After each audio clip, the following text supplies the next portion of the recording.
ನಾವು ಬೆಳೆದು ಕೊಟ್ಟಿರೋದ್ರನ್ನೇ ಅವನು ಜೀವನ ಮಾಡಬೇಕಾದ್ರೆ MLA ಆಗಲಿ ಒಂದು ಮಿನಿಸ್ಟ್ರಿ ಆಗಲಿ ಯಾವನೇ ಆಗಲಿ ನಾವು ಬೆಳೆದು ತಕ್ಕೊಂಡೋಗಿರೋಂಥ ಸರಕನ್ನ ಅವರು ತಿನ್ಬಿಡ್ತಾ ಇರೋದು ಹೊಟ್ಟೆಗೆ.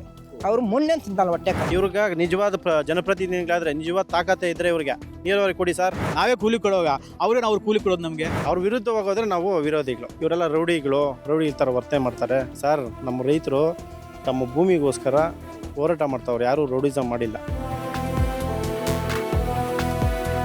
ಅಭಿವೃದ್ಧಿ ಏನು ಮಾಡ್ತಾರೆ? ಇದೇ ನಮ್ಮ 2000 ಪಕ್ಕದಲ್ಲಿ 10 ಕಿಲೋಮೀಟರ್ ಇದೆ ಮಸ್ತಿ ಅಂತ ಹೇಳ್ಬಿಟ್ಟು, ಅಲ್ಲಿ 900 ಎಕರೆ ತಗೊಂಡಿದ್ದಾರೆ. ಇದುವರೆಗೂ 4 ಫ್ಯಾಕ್ಟ್ರಿ ಮಾಡಿದ್ದಾರೆ. ಕೆಲಸ ಕೊಡ್ತೀನಿ ಅಂತಾರೆ. ಯಾರು ಕೆಲಸ ಕೊಟ್ಟರು? ಯಾರು ಕೆಲಸ ಕೊಟ್ಟಿಲ್ಲ. ನಮಸ್ಕಾರ, ನೀವು ನೋಡ್ತಾ ಇದ್ದೀರಾ ಸುಮನ್ ಟಿವಿ ಕನ್ನಡ. ನಾನು ಮಹೇಶ್ ಎಂ ದಂಡು. ವೀಕ್ಷಕರೇ, ಭಾರತ ಬೆಳಗ್ತಾ ಇದೆ, ಆದರೆ ರೈತನ ಬದುಕು ಈಗಲೂ ಕೂಡ ಕತ್ಲಲ್ಲೇ ಇದೆ. ಭಾರತ ಬದಲಾವಣೆ ಆಗ್ತಾ ಇದೆ, ಬಟ್ ರೈತ ಮಾತ್ರ ಬದಲಾವಣೆ ಆಗ್ತಾ ಇಲ್ಲ. ರೈತನ ಬದುಕಲ್ಲಿ ಯಾವುದೇ ರೀತಿಯ ಬದಲಾವಣೆ ಇಲ್ಲ. ಸ್ವತಂತ್ರ ಬಂದು 78 ವರ್ಷ ಆಯಿತು. ಈ 78 ವರ್ಷದಲ್ಲಿ ರೈತ ಇನ್ನೂ ಕೂಡ ಹೋರಾಟವನ್ನು ನಡೆಸ್ತಾನೆ ಇದ್ದಾನೆ. ರೈತನ ಹೋರಾಟ ಇವತ್ತು ಬೀದಿಗೆ ಬಂದಿದೆ. ನಾನಿವತ್ತು ಚಿಕ್ಕಬಳ್ಳಾಪುರ ಜಿಲ್ಲೆಯ ಶಿಡ್ಲಘಟ್ಟ ತಾಲೂಕಿನ ಒಂದು ಗ್ರಾಮದಲ್ಲಿದ್ದೀನಿ. ಈ ಗ್ರಾಮದಲ್ಲಿ ಇರೋದಕ್ಕೆ ಕಾರಣ ಏನು ಅಂತ ಹೇಳಿದ್ರೆ, KIDB ಇಲ್ಲಿ ಬರೋಬ್ಬರಿ 2800 ಎಕರೆಯನ್ನ ಭೂ ಸ್ವಾಧೀನಕ್ಕೆ ಮುಂದಾಗಿದೆ. ಸೊ ಇಲ್ಲಿನ ರೈತರು ವಿರೋಧವನ್ನ ವ್ಯಕ್ತಪಡಿಸ್ತಾ ಇದ್ದಾರೆ. ಯಾವುದೇ ಕಾರಣಕ್ಕೂ ಕೂಡ ಭೂಮಿಯನ್ನ ಕೊಡೋದಿಲ್ಲ ಅಂತ ಹೇಳಿ. ನಾನಿರುವಂಥ ಪ್ರದೇಶವನ್ನ ತೋರಿಸ್ತಾ ಇದ್ದೀನಿ ನೋಡಿ. ಇಲ್ಲಿರುವ ಪ್ರದೇಶ ಕಂಪ್ಲೀಟ್ ಆಗಿ ನೀರಾವರಿ ಪ್ರದೇಶ. ಎಲ್ಲಿ ನೋಡಿದ್ರು ಕೂಡ ನಿಮಗೆ ಹಚ್ಚ ಹಸಿರು ಕಾಣುತ್ತೆ. ಒಂದು ಕಡೆ ಶುಂಠಿ ಬೆಳೆಯನ್ನ ಬೆಳೆದಿದ್ದಾರೆ, ಮತ್ತೊಂದು ಕಡೆ ರೇಷ್ಮೆ ಬೆಳೆಯನ್ನ ಬೆಳೆದಿದ್ದಾರೆ. ಸೊ ಇಲ್ಲಿನ ರೈತರು ಕೂಡ ಇದ್ದಾರೆ. ಮುಖ್ಯವಾಗಿ ರೈತರು ಏನು ಮಾತಾಡ್ತಾರೆ, ಅವರ ಅಭಿಪ್ರಾಯ ಏನು, ಬನ್ನಿ ಅವರನ್ನೇ ಕೇಳೋಣ. ವೀಕ್ಷಕರೇ ನೋಡಿ, ನಮ್ಮ ಜೊತೆಯಲ್ಲಿ ರೈತ ಹೋರಾಟಗಾರರಿದ್ದಾರೆ, ಅವ್ರನ್ನ ಮಾತಾಡ್ತೀನಿ. ಮೊದಲಿಗೆ ಇಲ್ಲಿ ಭೂ ಸ್ವಾಧೀನಕ್ಕೆ ಮುಂದಾಗಿರುವಂಥ KIDB ಎಷ್ಟು ಎಕರೆಗಳನ್ನು ಭೂ ಸ್ವಾಧೀನಕ್ಕೆ ಮುಂದಾಗಿದೆ, ಇಲ್ಲಿ ಯಾವೆಲ್ಲ ಬೆಳೆಗಳನ್ನು ಬೆಳೀತಾರೆ, ಅವರನ್ನು ಮಾತನಾಡ್ತೀನಿ. ಸರ್ ನಮಸ್ತೆ. ನಮ್ಮ ಹೆಸರು ಕೃಷ್ಣಪ್ಪ ಅಂತ ಹೇಳ್ಬಿಟ್ಟು, ಹೋರಾಟ ಸಮಿತಿ ಅಧ್ಯಕ್ಷರು ಹಿರೇಬಲ್ಲ. ಇಲ್ಲಿ 2823 ಎಕರೆ KIDB ಸ್ವಾಧೀನಕ್ಕೆ ಮುಂದಾಗಿದೆ. ನಾವೀಗಾಗಲೇ ಸುಮಾರು 2 ವರ್ಷದಿಂದ ನಾವು ಸತತವಾಗಿ ಕ್ರೀಡಾಂ park, Chikkaballapur DC office, Shidlaghatta taluk office, Jamakote ಹೋಬಳಿ ಜಮಕೋಟೆ ಕ್ರಾಸು ಎಲ್ಲ ಕಡೆ ನಾವು ಹೋರಾಟ ಮಾಡ್ತಾನೆ ಇದ್ದೀರಿ. ಇದಕ್ಕೆ ಸರ್ಕಾರ ಯಾವ ರೀತಿಯಲ್ಲಿ ಸ್ಪಂದಿಸ್ತಾ ಇಲ್ಲ. ನಾವು ನೋಡಿ, ರೇಷ್ಮೆ ಇದೆ, ಶುಂಠಿ ಇದೆ, ದ್ರಾಕ್ಷಿ ಇದೆ, ಟೊಮಟೊ ಇದೆ, ಗೋಡಂಬಿ ಇದೆ, ಮಾವಿದೆ, ಕ್ಯಾರೆಟ್ ಇದೆ, ಬೀಟ್ರೋಟ್ ಇದೆ, ಮುಲ್ಲಂಗಿ ಇದೆ, ನೌಕೋಲ್ ಇದೆ. ಎಲ್ಲ ತರಕಾರಿ ನಾವು ಬೆಳೆದು ನಾವು ಬೆಂಗಳೂರು ಕಳಿಸ್ಬೇಕು. ನಾವು ಕಳಿಸ್ತಾ ಇದ್ರೆ ಅವ್ರು ಏನು ತಿಂತಾರೆ? ಕಷ್ಟ ಆಗ್ತದೆ. ಅದನ್ನ ಅವ್ರು ಅರ್ಥ ಮಾಡ್ಕೊತಾ ಇಲ್ಲ. ಇಲ್ಲಿ ನಾವು ಜೀವನ ರೈತರು ಬೆಳೆಯೋದ್ರಿಂದ ನಾವು ಜೀವನ ಮಾಡ್ತಾ ಇರೋದು. ಮಕ್ಕಳನ್ನ ಓದಿಸೋದಾಗ್ಬೋದು, ನಾವು ಮಕ್ಕಳಿಗೆ ಮದುವೆ ಮಾಡೋವಂಥದ್ದಾಗ್ಬೋದು, ಮನೆ ಕಟ್ಟೋದಾಗ್ಬೋದು, ನಾವೆಲ್ಲ ಇದರಿಂದ ನಾವು ಜೀವನ ಮಾಡೋದಕ್ಕೂ ಬೆಳೆದು ಜೀವನ ಮಾಡ್ತಾಯಿದ್ರಿ. ನಾವೇನು ಜಮೀನು ಮಾರಿದ್ದಾರೋ ಕೊಡ್ಬೋದು, 1 ಕೋಟಿ ಕೊಡ್ತಾರೆ, 5 ಕೋಟಿ ಕೊಡ್ತಾರೆ, ಗೊತ್ತಿಲ್ಲ. ಕೊಟ್ಟ ತಕ್ಷಣ ಏನು ಮಾಡ್ತೀವಿ? ಮನೆ ಕಟ್ಕೊಂತೀರಿ, ಒಂದು ಕಾರ್ ತಗೊಂತೀರಿ. ಆಮೇಲೆ ನಾವೇನಾಗ್ತೀರಿ? ಇಲ್ಲ ಏರ್ಪೋರ್ಟ್ಗೋ ಇಲ್ಲ ಕೂಲಿಗೆ ಹೋಗ್ಬೇಕಾಗ್ತದೆ, ಬೆಂಗಳೂರಿಗೆ ಬ್ಯಾಗ್ ಇಟ್ಕೊಂಡು ನಾವು ಕೂಲಿಗೆ ಹೋಗ್ಬೇಕಾಗ್ತದೆ. ಆ ಪರಿಸ್ಥಿತಿ ಬರ್ತದೆ. ಆ ಪರಿಸ್ಥಿತಿ ನಮ್ಗೆ ಬರೋದು ಬೇಡ. ಯಾವುದೇ ಕಾರಣಕ್ಕೂ ನಾವು ಚಿಕ್ಕಬಳ್ಳಾಪುರ ಜಿಲ್ಲೆ ಶಿಡ್ಲಘಟ್ಟ ತಾಲೂಕು ಈ ಜಂಗಮಕೋಟೆ ಹೋಬಳಿರುವ 2820 ಎಕರೆ ಭೂಮಿಯನ್ನು ನಾವು ಯಾವುದೇ ಕಾರಣಕ್ಕೂ ನಾವು ಬಿಡೋದಕ್ಕೆ ನಾವು ಸಿದ್ಧವಾಗಿಲ್ಲ, ಬಿಡೋದು ಇಲ್ಲ.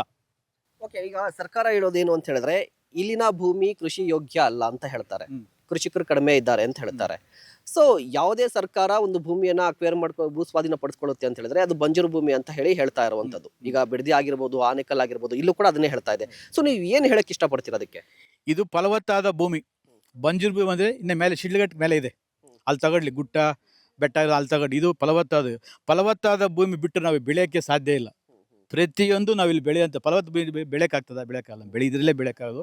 ಫಲವತ್ತಾದ ಭೂಮಿ ಇರೋದು ನಾವು ಸರ್ಕಾರ ಹೇಳ್ತದೆ, ಅವ್ರಿಗೇನು ದುಡ್ಡು ಬೇಕು ಸರ್ಕಾರ ನಡೆಸೋದಕ್ಕೆ. ಯಾವುದೇ ಕಾರಣಕ್ಕೆ ನಾವು ಈ ಫಲವತ್ತಾದ ಭೂಮಿನ ಬಿಟ್ಕೊಡಕ್ಕೆ ನಾವು ರೆಡಿ ಇಲ್ಲ. ಮತ್ತೆ ಪರಿಹಾರವನ್ನ ಕೊಡ್ತಾ ಇದೀವಿ, ಮತ್ತೆ ಅಭಿವೃದ್ಧಿ ಆಗ್ಬೇಕಲ್ವಾ ಅಂತ ಕೇಳ್ತಾರೆ. ಈಗ ಏನಾಗ್ತಾ ಇದೆ ಅಂತ ಹೇಳಿದ್ರೆ, ಒಂದು ಆನ್ಸರ್ ಅನ್ನು ಕೊಟ್ಟಿದೆ ಸರ್ಕಾರನೇ.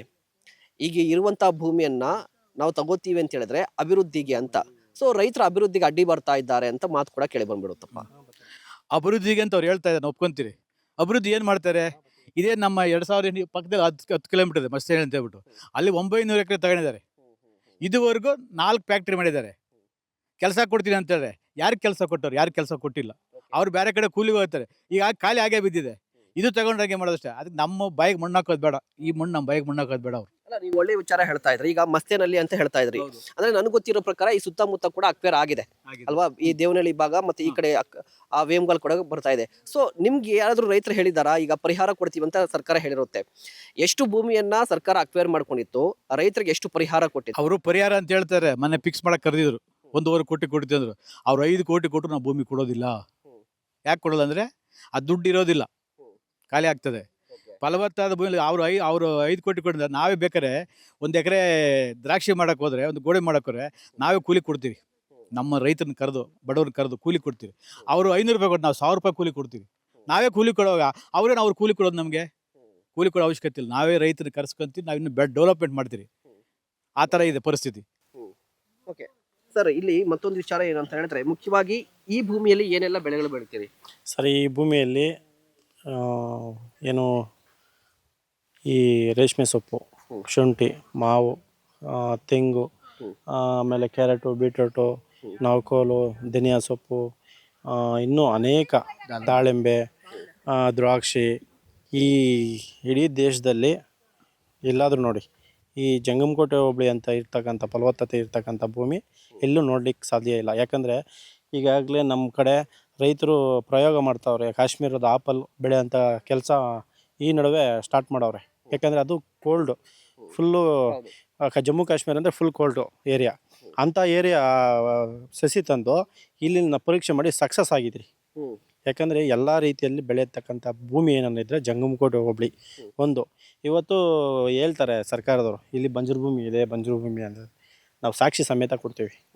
ಇಡೀ ಜಿಲ್ಲೆಯಲ್ಲಿ ಒಂದು ಜಂಗಮಕೋಟೆ ಹೋಬಳಿ ಒಂದು, ನಂದಿ ಹೋಬಳಿ ಒಂದು ಫಲವತ್ತತೆ ಇರ್ತಕ್ಕಂಥವು.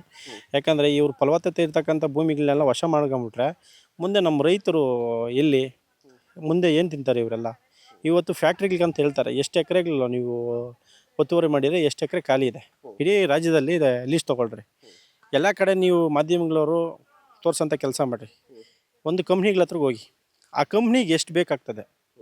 1000 ಎಕರೆ ಬೇಕಾಗಲ್ಲ, 1 ಎಕರೆ 2 ಎಕರೆ ಒಂದು ಇದು ಹಾಕೊಂಡಿರ್ತಾರೆ, ಶೆಡ್ ಥರ ಹಾಕೊಂಡಿರ್ತಾರೆ. ಶೆಡ್ ಹಾಕೊಂಡು ಅಷ್ಟಕ್ಕೆ ಮಾತ್ರ ಸೀಮಿತ ಆಗಿರ್ತದೆ. ಮತ್ತು ಏನೋ ರೋಡ್ಸ್ ಡೆವಲಪ್ಮೆಂಟ್ ಮಾಡಿರ್ತಾರೆ.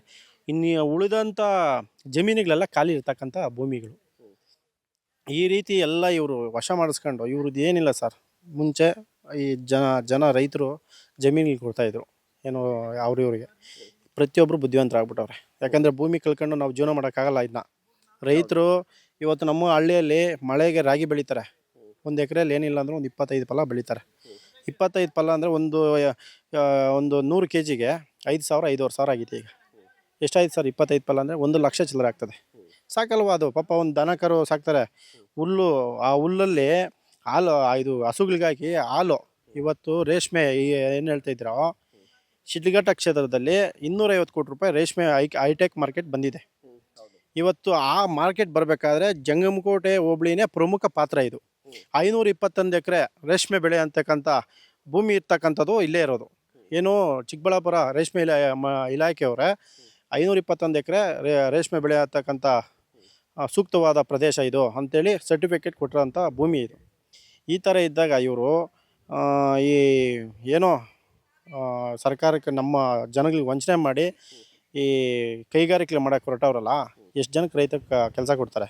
ಎಷ್ಟೋ ಜನ ಉದ್ಯೋಗಗಳು ಇವಾಗ ನೀವೆಲ್ಲ ಕಡೆ ನೋಡಿ, ಆ ಭಾಗದಲ್ಲಿ ಹೋಗಿ. ಈಗ ವೇಮ್ಗಲ್ ಆಗ್ಬೋದು, ನರಸಾಪುರ ಆಗ್ಬೋದು, ಚನ್ನರಾಯಪಟ್ಟಣ, ದೇವನಹಳ್ಳಿ ಆಗ್ಬೋದು, ದೊಡ್ಡಬಳ್ಳಾಪುರ ಸ್ಥಳೀಯವಾಗಿರೋರಿಗೆ ಎಷ್ಟು ಜನಕ್ಕೆ ಉದ್ಯೋಗ ಕೊಟ್ಟವ್ರೆ? ಕೊಡ್ತಾ ಇರ್ತಕ್ಕಂಥವ್ರು ಯಾರಿಗೆ? ಬಿಹಾರದವರು, ಇಲ್ಲ ಇವರು ನೇಪಾಳದವರು, ಈ ಥರ ಈ ಹೊರಗಡೆ ದೇಶದವ್ರಿಗೆ ನಮ್ಗೆ ಕೊಡ್ತಾ ಇರೋದು. ನಮ್ಮ ರಾಜ್ಯದವ್ರಿಗೂ ಕೊಡ್ತಾಯಿಲ್ಲ. ನಮ್ಮ ಭೂಮಿ ಕೊಟ್ಟಿರೋರಿಗೆ ಇವತ್ತು ಟಾಯ್ಲೆಟ್ ಕೆಲಸ ಕೊಡೋದಾ? ಪಾಪ ಈಗ ನಮ್ಮದು ಎಕ್ಸಾಂಪಲು, ನಾವು 4 ಜನ ಇದೀವಿ ಅನ್ಕೊಳ್ರಿ. ಯಾರೋ ಒಬ್ಬ ಮನೆಯಲ್ಲಿ ವಿದ್ಯಾವಂತರ ಇರ್ತಾರೆ.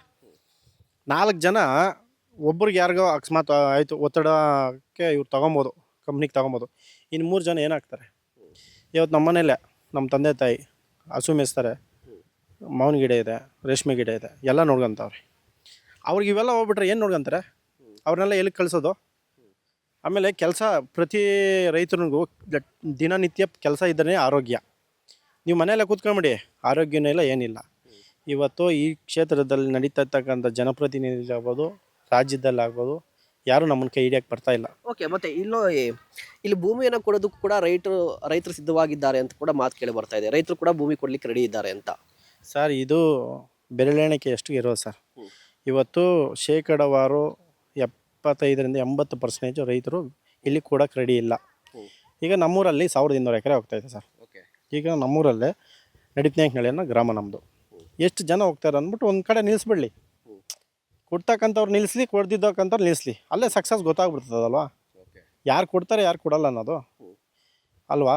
ಓಕೆ, ಮತ್ತೆ ಇಲ್ಲಿನ ಸ್ಥಳೀಯ ಶಾಸಕರು ಏನು ಹೇಳ್ತಾ ಇದ್ದಾರೆ ಅಂತ ಹೇಳಿ. ಸರ್ ಸ್ಥಳೀಯ ಶಾಸಕರು ಇವತ್ತು ಈ ವಿಚಾರ ಹೇಳಲೇಬೇಕು. ಬಿಡದಿಯಲ್ಲಿ ಮಾನ್ಯ ಮಾಜಿ ಮುಖ್ಯಮಂತ್ರಿಗಳು, ಆಮೇಲೆ ಬೃಹತ್ ಕೈಗಾರಿಕಾ ಸಚಿವರು ಭಾರತ ಸರ್ಕಾರ ಕುಮಾರಸ್ವಾಮಿ ಅವರು, ಹಾಗೂ ಯುವ ಘಟಕದ ರಾಜ್ಯಾಧ್ಯಕ್ಷ ಆದಂತಹ ನಿಖಿಲ್ ಕುಮಾರಸ್ವಾಮಿ ಅವರು ಬಿಡದಿಯಲ್ಲಿ ರೈತರ ಪರವಾಗಿ ನಿಂತರು. ಇವತ್ತು ಇಡೀ ರಾಜ್ಯದೆಲ್ಲ ನೋಡ್ತಾರೆ. ಅದೇ ಶಾಸಕರು ಇಲ್ಲಿರೋದು, ಅದೇ ಪಕ್ಷ JDS ಪಕ್ಷದಲ್ಲಿ ಆಯ್ಕೆ ಆಗಿರುವ ಶಾಸಕರು BN ರವಿಕುಮಾರ್ ಅಣ್ಣನವರು. ಇವತ್ತು ಅವರು ಏನು ಹೇಳ್ತಾರೆ ಗೊತ್ತಾ, ಇಲ್ಲಿರ್ತಕ್ಕಂಥವ್ರೆಲ್ಲ ರೈತರಲ್ಲ, ನಮ್ಮ ವಿರೋಧಿಗಳು. ಅಂದರೆ ವಿರೋಧಿಗಳಂದರೆ ಏನು ಅರ್ಥ ಸರ್? ಇವತ್ತು ಅಭಿವೃದ್ಧಿ ವಿರೋಧಿ ಅಲ್ಲ ಸರ್, ನಾವು ಹೇಳ್ತೀವಿ ಅವ್ರು ರೈತರು ವಿರೋಧಿ ಅಂತ. ಯಾಕೆ ಹೇಳ್ತೀನಿ ಅಂದರೆ, ಇವತ್ತು ಅವ್ರು ಹೇಳೋ ಮಾತಿನಲ್ಲಿ ಅರ್ಥ ಏನಂದರೆ, ಅವ್ರ ಪರವಾಗಿ ಬಹುಪರಕ್ಕೆ ಕೂಗಿದ್ರೆ ಮಾತ್ರ ಅವ್ರು ಸರಿ, ಅವ್ರ ವಿರುದ್ಧವಾಗಿ ಹೋದರೆ ನಾವು ವಿರೋಧಿಗಳು. ಆಮೇಲೆ ಮೊನ್ನೆ ಹೇಳ್ತಾರೆ ಇವರೆಲ್ಲ ರೌಡಿ ಥರ ವರ್ತನೆ ಮಾಡ್ತಾರೆ, ಇದೆಲ್ಲ ಹೇಳ್ತಾರೆ. ಸರ್ ನಮ್ಮ ರೈತರು ತಮ್ಮ ಭೂಮಿಗೋಸ್ಕರ ಹೋರಾಟ ಮಾಡ್ತಾವ್ರು, ಯಾರೂ ರೌಡಿಸಮ್ ಮಾಡಿಲ್ಲ, ಯಾರ ಮೇಲೆ ಏನು ಕೇಸುಗಳಿಲ್ಲ, ಯಾರೇನು ಜೈಲಿಗೆ ಹೋಗಿಲ್ಲ, ಅವ್ರವ್ರ ಭೂಮಿ ಉಳಿಸ್ಕೊಳಕ್ಕೋಸ್ಕರ ಹೋರಾಟ ಮಾಡ್ತಾರೋದು.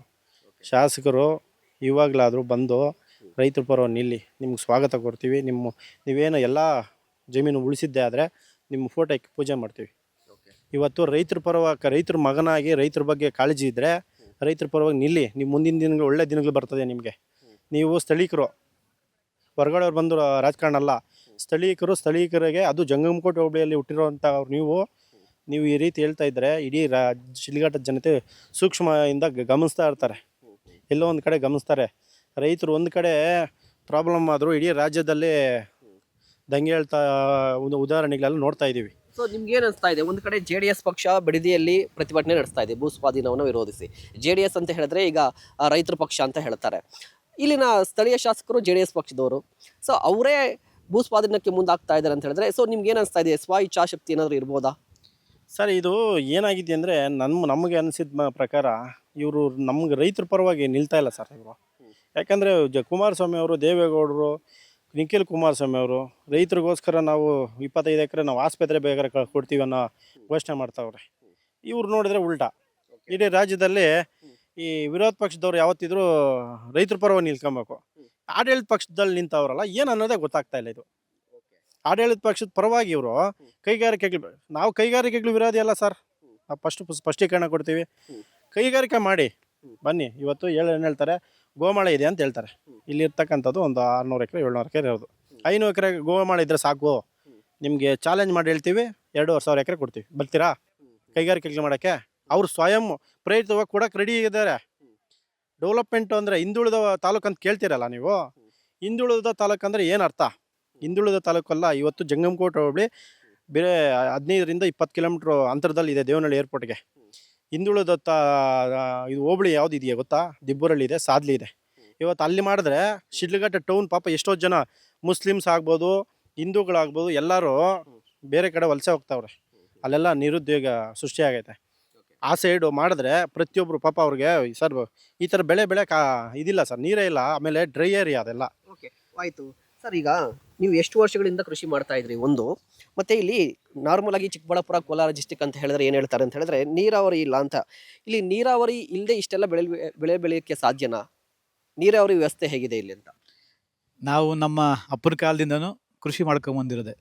ರೇಷ್ಮೆ ಆಗ್ಬೋದು, ಆಲೂಗಡ್ಡೆ ಆಗ್ಬೋದು, ಮಾವು, ದ್ರಾಕ್ಷಿ ಬೆಳ್ಕೊಂಬಂದಿರೋಂಥದ್ದು. ಅದು ಬೆಳೆ ಬೆಳ್ಕೊಂಬಂದಂದ್ರೆ ಎಲ್ಲಿ ಬೆಳೆಯೋಕ್ಕಾಗ್ತದೆ? ನೀರಿಲ್ಲಿ ಎಲ್ಲಿ ಬೆಳೆಯೋಕ್ಕಾಗ್ತದೆ? ಮೊದಲಂತೂ ಕೆರೆ ಇತ್ತು, ನೀರು ಬರ್ತದೆ, ಮೇಲೆ ಬಾಯಲ್ಲಿ ನೀರು ಬರ್ತದೆ. ಈಗ ಬೋರ್ವೆಲ್ ನೀರಿದೆಯಲ್ಲ, ನೀರಿಲ್ಲದೆ ಏನಿಲ್ಲಲ್ಲ, ನೀರಿದೆಯಲ್ಲ, ನೀರು ಬರ್ತಾ ಇದೆಯಲ್ಲ, ನೀರಿತ್ತನ್ನ ಬೆಳೆಯೋಕ್ಕಾಗೋದು? ಬೆಳೀತಾ ಇದ್ದ ನೀರಲ್ಲಿ ಬೆಳೆಯೋಕ್ಕಾಗ್ತಿಲ್ಲ. ಮೊದಲು ನೀರು ಕಟ್ತಾರೆ ನೋಡಿ, ಡ್ರಿಪ್ ಮಾಡಿದ್ದಾರೆ. 1200 500 ನೀರು ತೆಗಿತಾ ಇದ್ರಿ. ನಮ್ಮ ರೈತ ಶಕ್ತಿ ಅಷ್ಟಿದೆ, ನೀರು ತೆಗೆದು ಮಾಡೋ ಶಕ್ತಿ ಅವ್ರಿಗಿದೆ, ನೀರು ತೆಗಿತಾ ಇದ್ದಾರೆ, ಮಾಡ್ತಾ ಇದ್ದಾರೆ. ಈಗ ನಿಜವಾದ ಜನಪ್ರತಿನಿಧಿಗಳಾದ್ರೆ ಈ ಭಾಗಕ್ಕೆ ನೀರು ಕೊಡಬೇಕು. ಯಾಕಂದರೆ ಸ್ವಾಭಿಮಾನಿಗಳು ಇಲ್ಲೆಲ್ಲ ಇರೋದು. ಇವತ್ತು ಸಾಲ ಮಾಡ್ಕೊಂಡಿದ್ದೀವಿ, ಸತ್ತಿಲ್ಲ ಸರ್. ಇವತ್ತು ಎಷ್ಟೋ ಕಡೆ ನೋಡ್ಬೋದು ನೀವು, 5 ಲಕ್ಷಕ್ಕೆಲ್ಲ ಆತ್ಮಹತ್ಯೆಗಳು ಮಾಡ್ಕೊಂಡವ್ರೆ. ಇಲ್ಲಿ ಕೋಟಿ ಮಾಡಿರೋರು ಆತ್ಮಹತ್ಯೆ ಮಾಡ್ಕೊಂತ ಇಲ್ಲ. ಇವತ್ತು ಕೋಲಾರ ಚಿಕ್ಕಬಳ್ಳಾಪುರ ಅಂದರೆ ಇತಿಹಾಸ ಇದೆ.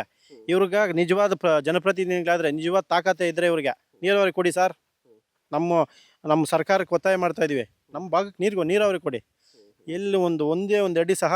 ಆಮೇಲೆ ಯಾರೂ ಇಲ್ಲಿ ಇವರಿಲ್ಲ, ಏನೋ ಕೆಲಸ ಮಾಡಿದಿರ ಸೋಮಾರಿತನ ಎಲ್ಲಿ ಇಲ್ಲ. ಬೆಳಗ್ಗೆ ಇದ್ದರೆ ಅವ್ರದ್ದೇ ಆದಂಥ ಜವಾಬ್ದಾರಿಗಳಿದೆ. ಕೆಲಸ ಮಾಡ್ತಾರೆ ಹೋಗಿ, ಅವ್ರದ್ದು ಒಂದು ಇಷ್ಟು ಟೈಮ್ ಅಂತ ನಿಗದಿ ಇರ್ತದೆ. ಬೆಳಗ್ಗೆ 6 ಗಂಟೆಗೆ ಎದ್ದರೆ 12 ಗಂಟೆ ಕೆಲಸ ಮಾಡ್ತಾರೆ. ಮಧ್ಯಾಹ್ನ ಸ್ವಲ್ಪ ರೆಸ್ಟ್ ಮಾಡ್ಕೊತಾರೆ, ಮತ್ತು ಸಾಯಂಕಾಲ. ಇವತ್ತು ಹೈನುಗಾರಿಕೆನೂ ಇದರಲ್ಲಿ ಸೇರಿರ್ತದೆ. ಇವತ್ತು ಚಿಕ್ಕಬಳ್ಳಾಪುರ ಚೀಮೂಲ ಆಗಬೇಕಾದ್ರೆ ನಮ್ಮ ಭಾಗದಲ್ಲೂ ಕೊಡುಗೆ ಇದೆ. ಸರ್, ಇನ್ನೊಂದು ಮಾತು ಹೇಳ್ತೀನಿ. ನಾವೀಗ ಕುಮಾರಸ್ವಾಮಿ ಅವರು ಒಂದು ಮಾತು ಹೇಳ್ತಾರೆ, ನಿಖಿಲ್ ಎಲ್ಲಿದೆಯಪ್ಪ ಅಂತಾರೆ. ನಿಖಿಲ್ ನಾನು ಬಿಡದಿಲ್ಲಿದ್ದೀನಿ ಅಂತಾನೆ. ಬಿಟ್ಟು ಚಿಕ್ಕಬಳ್ಳಾಪುರ ಜಿಲ್ಲೆ ಶಿಲ್ಗಡೆ ತಾಲೂಕು ಜಮಕೋಟೆಗೆ ಹೋಗಿ ಆ ರೈತರ ಕಷ್ಟ ನೋಡುವಂಥ ಅನ್ನೋ ಮಾತು ನನಗೆ ನೆನಪು ಬರ್ತದೆ. ನೀವು ಎಷ್ಟು ಎಕರೆ? ಸರ್ ನಮ್ಮದು ಇಲ್ಲಿ ಒಂದು 4 ಎಕರೆ ಐತೆ. ಎಲ್ಲ ಕಂಬಳಿ ಸೊಪ್ಪು, ರೇಷ್ಮೆ ಸೊಪ್ಪು, ಶುಂಠಿ ಬೆಳೀತಾ ಇದೀವಿ. ನಾವು ಬೆಳೆದಂತ ತಗೊಂಡೋಗಿ ರಾಗಿ ಬೆಳಿತೀವಿ. ನಾವು ಕೊಡೋಂಥದ್ದನ್ನು ನಾವು ಬೆಳೆದು ಕೊಟ್ಟಿರೋದ್ರನ್ನೇ ಅವರು ಜೀವನ ಮಾಡಬೇಕಾದ್ರೆ, MLA ಆಗಲಿ, ಒಂದು ಮಿನಿಸ್ಟ್ರಿ ಆಗಲಿ, ಯಾವನೇ ಆಗಲಿ, ಯಾರೇ ಆಗಿರಲಿ, ನಾವು ಬೆಳೆದು ತಗೊಂಡೋಗಿರೋಂಥ ಸರಕನ್ನ ಅವರು ತಿನ್ಬಿಡ್ತಾ ಇರೋದು ಹೊಟ್ಟೆಗೆ. ಅವರು ಮುನ್ನೆ ತಿಂತಲ್ಲ ಹೊಟ್ಟೆಗೆ ಅಂತ ಇದ್ರೆ, ನಾವು ನೀರಾವರಿ ಭೂಮಿಯಲ್ಲಿ ಬೆಳೆದಂಥ ತಿಂದು ನಮಗೆ ದ್ರೋಹ ಮಾಡಿದರೆ ನಾವು ಎಲ್ಲಿ ಹೋಗಿ ಜೀವನ ಮಾಡಬೇಕು? ನಾವು ನಮ್ಮ ತಾತ ಮುತ್ತಾತ ನಮ್ಗೆ ಕೊಟ್ಟಾರೆ, ನಮ್ಮ ಅಪ್ಪ ನಮಗೂ ಕೊಟ್ಟಾರೆ. ಅದನ್ನು ನಮ್ಮ ಮಕ್ಳಿಗೆ ನಾವು ಬಿಟ್ಬಿಟ್ಟು ಎಲ್ಲಿಗೆ ಹೋಗ್ಬೇಕು? ನಾಳೆ ನಾವು ಸೊಸೆಯಾಗಿ ತರಬೇಕಾದ್ರೆ ನಮ್ಮ ಅಪ್ಪನ ಆಸ್ತಿನೇ ಮಾಡಿಗಿಲ್ಲಲ್ಲ, ಯಾರು ಕೊಡ್ತಾರೆ ಹೆಣ್ಣು ಅವ್ರಕ? ಈ ಥರ ಇದೆ. ಇಷ್ಟು ಹೇಳೋದಕ್ಕೆ ಇಷ್ಟ. ಮತ್ತೆ ಈಗ ನಿಮ್ಗೆ 4 ಎಕರೆ ಅಂತ ಹೇಳಿದ್ರಲ್ವಾ, ಓಕೆ, ದುಡ್ಡು ಬರುತ್ತಲ್ಲ ಅಂತ ಹೇಳ್ತಾರೆ, ನಾವು ಪರಿಹಾರ ಕೊಡ್ತಾ ಇದೀವಪ್ಪ ಅಂತಾರೆ. ಅವರು ಪರಿಹಾರ ಕೊಡಲ್ಲ ಅಂತಲ್ಲ, ನಾವು ಲೇಬರ್ಸ್ಗೆ ಇಟ್ಟು ನಾವೇ ಅವ್ರಿಗೆ ಪರಿಹಾರ ದುಡ್ಡು ಕೊಡ್ತಾ ಇದ್ವಲ್ಲ. ನಮ್ಗೇನು ಅವ್ರು ಕೊಡೋದು? ನಾವು ಭಿಕ್ಷೆ ನಾವು ಭಿಕ್ಷೆ ತಗೊಳಕ್ ಹೋಗಲ್ಲ. ನಾವು ಸಂಪಾದನೆ ನಮಗೆ ಸಾಕು.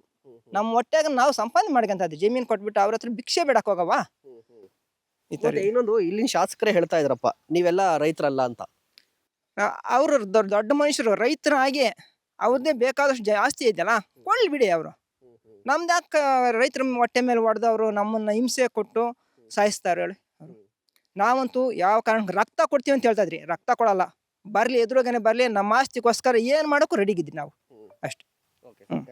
ವೀಕ್ಷಕರೇ ನೋಡಿ, ಇಲ್ಲಿ ಕೋಲಾರ ಚಿಕ್ಕಬಳ್ಳಾಪುರ ಅಂತ ಹೇಳಿದ್ರೆ, ನಾನೊಂದು ಡೇಟಾ ಹೇಳ್ತೀನಿ. 2021ರಲ್ಲಿ ಒಂದು ಡೇಟಾ ಬಂದಿತ್ತು. ರಾಜ್ಯದಾದ್ಯಂತ ಅತಿ ಹೆಚ್ಚು ಆತ್ಮಹತ್ಯೆ ಮಾಡ್ಕೊಂಡಿರೋಂಥ ರೈತರ ಸಂಖ್ಯೆ ಎಲ್ಲಿದೆ ಅಂತ ಹೇಳಿದ್ರೆ, ಅತಿ ಕಡಿಮೆ ಆತ್ಮಹತ್ಯೆ ಮಾಡ್ಕೊಂಡಿದ್ದು ಚಿಕ್ಕಬಳ್ಳಾಪುರ ಮತ್ತು ಕೋಲಾರ. ಕಾರಣ ಇಷ್ಟೇ, ಇಲ್ಲಿನ ರೈತರಿಗೆ ನೀರಾವರಿ ಇಲ್ಲದೆ ಇದ್ರೂ ಕೂಡ ಇಲ್ಲಿ ಬೆಳೆಯನ್ನ ಬೆಳೀತಾ ಇದ್ದಾರೆ. ಮತ್ತೆ ಬೇರೆ ಕಡೆ ಅಂದರೆ ನಾನು ಕೂಡ ನೋಡ್ತಾ ಇರ್ತೀನಿ, ಬೇರೆ ಬೇರೆ ಜಿಲ್ಲೆಗಳಲ್ಲಿ ಜಸ್ಟ್ ಒಂದು 5 ಲಕ್ಷ 8 ಲಕ್ಷ ಸಾಲ ಮಾಡ್ಕೊಂಡಿರುವಂಥ ರೈತರು ಸೂಸೈಡನ್ನು ಮಾಡ್ಕೊಂಡಿರ್ತಾರೆ. ಬಟ್ ಇಲ್ಲಿನ ರೈತರು ಏನು ಅಂತ ಹೇಳಿದ್ರೆ, ಸೂಸೈಡ್ ಮಾಡ್ಕೊಳ್ಳೋದೇ ಇವ್ರ ಜಾಯಮಾನ ಅಲ್ಲ. ಇವ್ರು ಸೂಸೈಡ್ ಅನ್ನೋ ಪದನೇ ಬರಲ್ಲ. ಏನಿದ್ರು ಕೂಡ ದುಡಿತಾರೆ, ಮಾಡ್ತಾರೆ, ಮತ್ತೆ ದುಡಿದು ಸಂಪಾದನೆ ಮಾಡ್ತಾ ಇರ್ತಾರೆ. ಮತ್ತೆ ಈಗ ನೋಡಿ, ಜಂಗಮಕೋಟೆ ಕ್ರಾಸ್ ಅಂತ ಹೇಳ್ಬೋದು, ಅಥವಾ ಈ ಶಿಡ್ಲಘಟ್ಟ ಭಾಗ ಆಗಿರ್ಬೋದು, ಇಲ್ಲಿನ ರೈತರು ಹೇಳ್ತಿರೋದು ಅಷ್ಟೇ, ಯಾವುದೇ ಕಾರಣಕ್ಕೂ ಕೂಡ ನಾವು ಭೂಮಿಯನ್ನ ಕೊಡೋದಿಲ್ಲ, ಯಾರು ಬಂದರೂ ಕೂಡ ಭೂಮಿಯನ್ನ ಕೊಡೋದಿಲ್ಲ ಅಂತ ಹೇಳ್ತಾ ಇದ್ದಾರೆ. ಸೊ ನಿಮ್ಮ ಅಭಿಪ್ರಾಯವೇನು? ದಯವಿಟ್ಟು ಕಮೆಂಟ್ ಮಾಡಿ. ಇಂತಹ ಮತ್ತಷ್ಟು ಕಂಟೆಂಟ್ಗಾಗಿ ನೋಡ್ತಾ ಇರಿ ಸುಮನ್ ಟಿವಿ ಕನ್ನಡ. ನಮಸ್ಕಾರ.